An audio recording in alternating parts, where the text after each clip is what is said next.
राजधानी। और वहां झारखंड राज्य के जो साथी जुड़े हैं, हमारे माननीय राम प्रसाद बौद्ध साहब जुड़े हैं। तो ज्यादा से ज्यादा साथियों को रांची में 17 जनवरी को आप लोगों को लाना है। 21 जनवरी को है बौद्ध गया में बिहार के साथियों का मीटिंग है। और ये सभी मीटिंगों का विषय है नई कमेटियों के गठन पर चर्चा। नई कमेटियां हमें जो जिले की बनानी है, हमको मंडल में बनानी है, प्रदेश में बनानी है, तो उन कमेटियों पे उनका गठन करने के लिए ये चर्चा होगी। विशेष रूप से मैं तो रहूंगा 7 जनवरी को लखनऊ में। 7 जनवरी को हमारी जो जूम पे मीटिंग होगी उसमें विशेष रूप से महाराष्ट्र और छत्तीसगढ़ राज्य, ये दोनों राज्यों के साथियों को ज्यादा संख्या में वहां जुड़ना है जूम पर। ये बादल सिंह बौद्ध जो हमारे माननीय बादल सिंह बौद्ध जी की अध्यक्षता में मीटिंग होगी और मुख्य अतिथि होंगे हमारे विजय बौद्ध छत्तीसगढ़ और मुख्य वक्ता होंगे हमारे इंजीनियर सुद्धोधन बनबड़े जी महाराष्ट्र। तो मेरा इसमें निवेदन है कि छत्तीसगढ़ के सभी जिम्मेदार साथियों को 7 जनवरी को होने वाली मीटिंग में कम से कम अपने राज्य से 100 लोगों को उसमें जरूर जोड़ना है और 100 लोगों को ही महाराष्ट्र के साथियों को जरूर जोड़ना है। ये विशेष रूप से मेरा अनुरोध महाराष्ट्र के और छत्तीसगढ़ के साथी नोट कर लें, मेरा इनसे विशेष अनुरोध है। और दूसरा अनुरोध है कि आप लोग आज ही हो सके तो आज ही, नहीं तो कल आप लोग नए वर्ष की डायरी जरूर ले लें। नए वर्ष की डायरी जिसमें सारी तारीखें पड़ी रहती हैं और उस डायरी का उद्देश्य है वर्ष के 365 दिन काम करना। तो आप उसमें अपने कार्यक्रम भी लिखते जाइए। जब जब आपके कार्यक्रम कहीं मीटिंग लगी है तो पहले से ही उसमें एंट्री कर दीजिए, चढ़ा दीजिए। और शाम को सोने से पहले आप उसमें कुछ लिखिए अपनी डायरी में। जैसे 1 जनवरी को जब आप लोग सोएंगे तो 1 जनवरी का जो पेज है, 1 जनवरी जो लिखा होगा उस पेज पे, उस पे लिखिए। क्या लिखना है? 2 बातें लिखनी है। पहली बात यह लिखनी है कि आपने जो काम किया उस दिन, क्या काम किया, मिशन से संबंधित, वो लिखना है। अगर आपने किसी के साथ चाय पी है, मिशन के साथ चर्चा की है, तो उसका उसमें हवाला लिख दीजिए। 10 लोगों को, 5 लोगों को आपने फोन किया है तो फोन का लिख दीजिए। जो भी काम किया है XYZ वो लिख दीजिए, ठीक है। और कुछ नहीं किया है तो भी लिख दीजिए कि आज मैं अपने परिवार के कार्य में व्यस्त रहा, इसलिए आज के दिन में मिशन का कोई काम नहीं कर सका। है ना? बड़ी इजी सी बात है, बहुत आसान है, इसमें कोई टफ नहीं है। इससे ये रहेगा कि आपकी मेमोरी में बना रहेगा कि भाई कितने दिन ऐसे निकले जिस दिन मैं पारिवारिक जीवन में उलझा रहा और मैं कुछ काम नहीं कर सका। अभी हमारे साहिक आचार्य जी LP अमृत बौद्ध साहब ने कहा कि मैं 180 दिन फुल टाइम दूंगा। वो एक विभाग में असिस्टेंट डायरेक्टर हैं, तो उन पर समय वाकई कम रहता है, कोई बात नहीं। लेकिन 365 दिन हम काम करते हैं इस उद्देश्य को पूरा करना है। तो इस उद्देश्य को पूरा करना है तो हम एक बहुत आसान तरीके से कर सकते हैं। आसान तरीका क्या है कि जिस दिन हम फिजिकली, शारीरिक रूप से कोई काम नहीं कर पा रहे हैं, तो हम उस दिन केवल 10 लोगों से टेलीफोन पे बात कर लें। 5 लोगों से सुबह बात कर लें, 5 लोगों से शाम को बात कर लें। अगर 10 लोगों से नहीं कर सकते हैं तो 6 लोगों से कर लें। 3 से सुबह कर लें, 3 से शाम को कर लें। नहीं तो कम से कम 5 लोगों से, 4 लोगों से जरूर बात कर लें। शाम को खाना खाते समय, जब खाना खाने के बाद सोते हैं, तो उसी वक्त आप अपना देख लीजिए कि मुझे कम से कम 4-5 साथियों से बात करके सोना है आज, है ना, मिशन की बात। और जिन 4-5 साथियों से बात करके सो रहा है उनके नाम उसमें एंट्री कर दीजिए उस दिन की तारीख में, कि भाई आज मैंने शाम को आदरणीय बाबूजी राजा राम आनंद जी से बात की, मैंने आदरणीय इंजीनियर रमेश मनोत्रा साहब से बात की, मैंने इनसे चर्चा की, मैंने इनसे चर्चा की। तो इससे फायदा क्या होगा, इससे हमारी हैबिट बनेगी, प्रैक्टिस बनेगी काम करने की। मेरा ऐसा सोचना है, इससे हमारी प्रैक्टिस डेवलप होगी कि हमें भाई कुछ ना कुछ करना है। तो सोएंगे तो सोने से पहले ये लगेगा कि हमारा दिन आज बेकार नहीं गया, कम से कम हमने 18-17 मार्च को जो प्रोग्राम आगरा में होने वाला है उसके संबंध में ही अपने लोगों से चर्चा की कि भाई कितने युवा साथियों को तैयार किया आपने, है ना, कितने युवा साथियों की लिस्ट बनाई है जिनको आगरा चलना है धम्म सेवक संघ के अधिवेशन में, है ना। और जो विषय से संबंधित अगर कोई मीटिंगें लगी हैं आपके क्षेत्र में तो मीटिंग से संबंधित, ऐसा मैं समझता हूं। कैसा रहेगा बाबूजी बताएं आप? मुझे लगता है ठीक रहेगा। ठीक हमारा रहेगा जो सर। उद्देश्य जो हमारा उद्देश्य है 365 दिन काम करने का, तो 1 जनवरी 2024 से हम इस पर पूरी तरह से अमल करें। और अमल करने के लिए मैंने बताया बहुत इजी रास्ता वही है। क्या इजी रास्ता?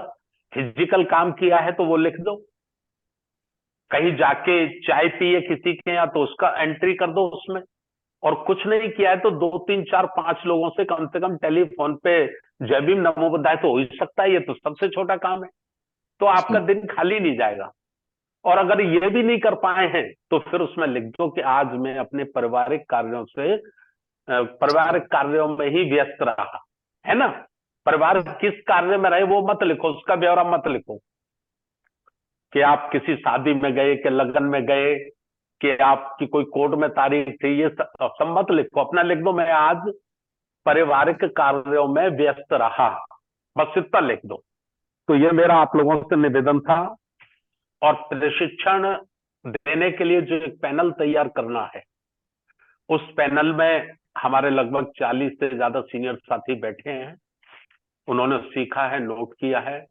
तो वो भी स्वेच्छा से अपना 4-4 लाइन लिखकर व्हाट्सएप पर सेंटर ऑफिस भेज दें।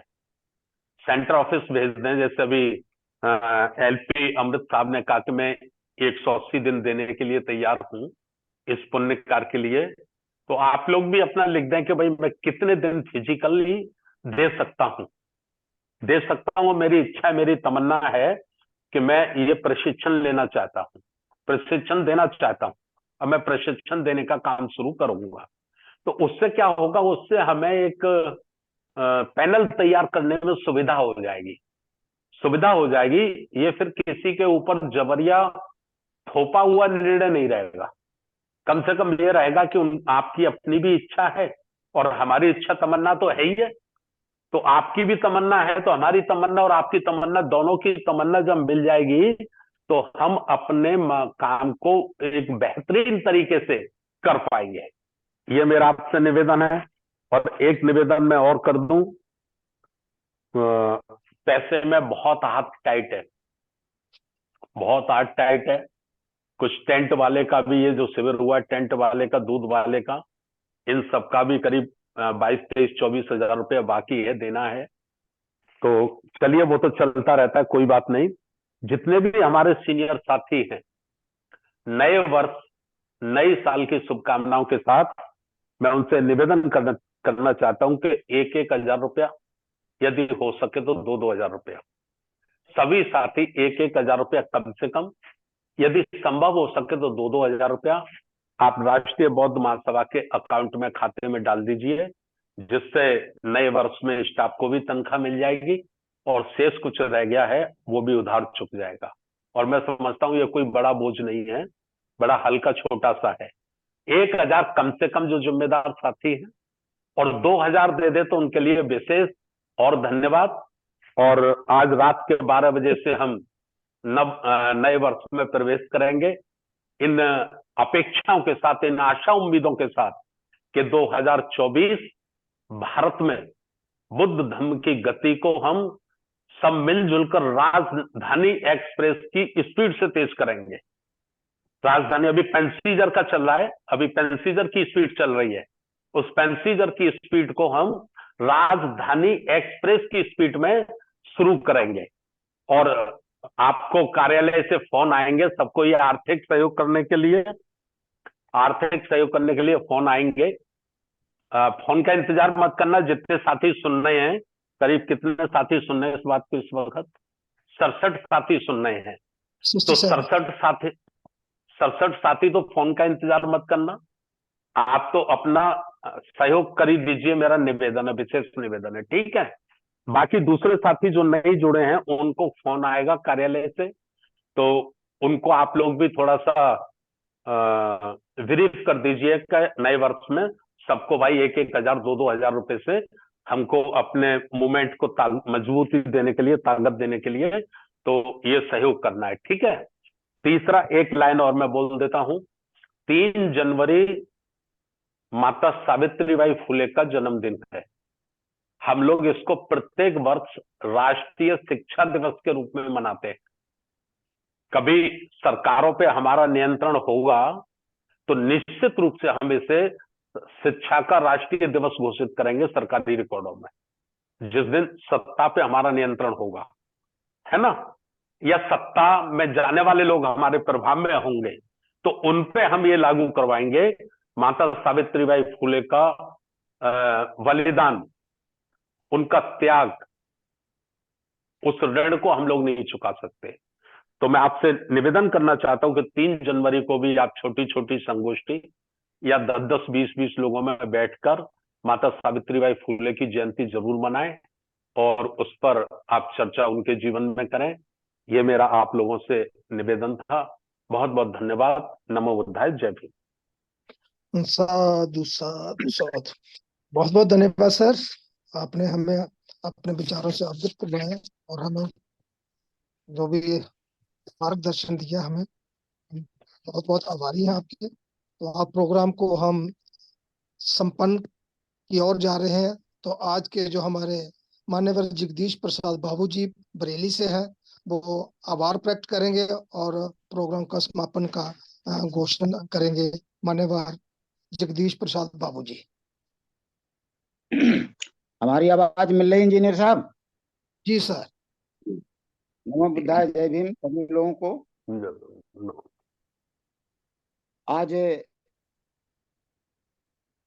केंद्रीय कार्यालय आगरा के में संपन्न हुए 3 दिवसीय प्रशिक्षण शिविर की समीक्षा बैठक में मैं करुणा के सागर तथागत गौतम बुद्ध को, बाबा साहब को, मानवर काशीराम साहब जी को कोट कोट नमन करते हुए और वहां पर उपस्थित सभी लोगों को माननीय राष्ट्रीय बौद्ध महासभा के संस्थापक पूर्व एमएलसी श्रद्धेय धर्म प्रकाश भारती जी को, श्रद्धेय बादल सिंह बौद्ध जी को और हम सभी को प्रशिक्षण देने वाले श्रद्धेय इंजीनियर किशोर बौद्ध जी को बहुत बहुत आभार व्यक्त करता हूं उनका। और इस कार्यक्रम में उपस्थित सभी लोगों का मैं बहुत बहुत आभार व्यक्त करता हूं। आदरणीय राष्ट्रीय अध्यक्ष जी ने बताया कि 2023 मंगलमय रहा, तो ये 2023 तो मेरे लिए बहुत ही मंगलमय रहा, क्योंकि मैं जनपद बरेली से श्रद्धेय हरीश भारती, श्रद्धेय सुशील कुमार निगम और सबसे ज्यादा मैं आभार व्यक्त करूंगा श्रद्धेय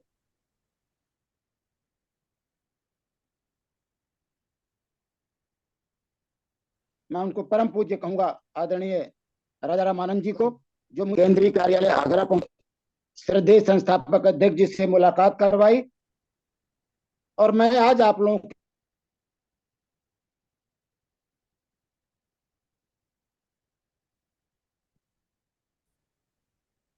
बाबूजी आपका माइक अनम्यूट हो गया शायद। नेट कम काम के कर रहा है लोग लग रहा है। बता रहे हैं, हाँ, उनके नेतृत्व से इसमें मैं प्रदेश अध्यक्ष जो हमारे श्रद्धेय राजा राम आनंद जी हैं, उनके नेतृत्व में मैं जिस तरह से काम कर रहा हूं, करता रहूंगा। मैं राष्ट्रीय संस्थापक राष्ट्रीय अध्यक्ष जी को ये विश्वास दिलाना चाहता हूं कि मेरे पास इसके अलावा कोई समय नहीं है, कोई काम ही नहीं मेरे पास है। मेरे परिवार में मेरे बच्चे, मुझे कोई परेशानी नहीं है और इसके अलावा मेरे पास और कोई काम नहीं है। मेरा पूरा जीवन, पूरा मेरा समय राष्ट्रीय बौद्ध महासभा के लिए समर्पित है और मैं श्रद्धेय इंजीनियर किशोर बौद्ध जी को तो इतना बहुत बहुत साधुवाद कहूंगा, क्योंकि पहली बार मैंने उनके प्रशिक्षण शिविर को अटेंड किया और जिस तरह से उन्होंने एक आदर्श समाज का नेतृत्व करने के लिए, एक आदर्श समाज का सृजन करने के लिए सारी बातों को जिस तरह से उन्होंने बताया, जो कि राष्ट्रीय बौद्ध महासभा का प्रथम लक्ष्य ही है कि पूरे भारत को प्रबुद्धमय बनाना। और जब हम पूरे भारत को प्रबुद्धमय बना लेंगे, एक आदर्श समाज की संरचना हो जाएगी, फिर आदर्श व्यक्ति की संरचना हो जाएगी और जब आदर्श व्यक्ति की संरचना हो जाएगी तो निश्चित रूप से जिस उद्देश्य के लिए हम सब लोग लगे हुए हैं, उस उद्देश्य में हम सभी लोग सफल हो पाएंगे। तो मैं ज्यादा नहीं कहूंगा, लेकिन मैं सभी लोगों को, इंजीनियर को बहुत बहुत